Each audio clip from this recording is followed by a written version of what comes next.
picking a favorite band is a bit like picking your favorite child. I've been very lucky, that stuff from the 60s, and which is, of course, what many people know me for. The very early 60s, and of course, when you first start, that does have a special sort of place in your heart. But also the Traffic stuff in many ways was more enigmatic for me, and because we were really trying to push boundaries, and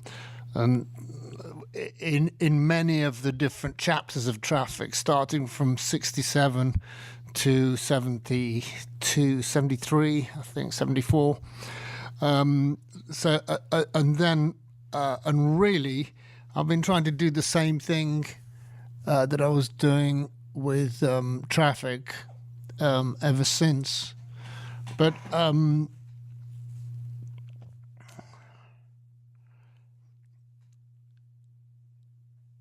of course, the other thing is that lots of people know me for my work in the 80s, and I should say younger people know me for my work in the 80s, which in some ways is almost another chapter,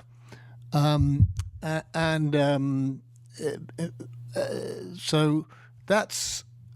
And then, obviously, that was a very successful period for me in the 80s. No more successful than the earlier periods, but it was. I think the 80s were quite a special time, especially for a lot of people, a lot of listeners. And then of course, the recent stuff I've been doing with this present band has really a special place for me, because in a way I've almost harked back to what I was doing with Traffic, but introduced more Latin and Brazilian elements into the music. More of those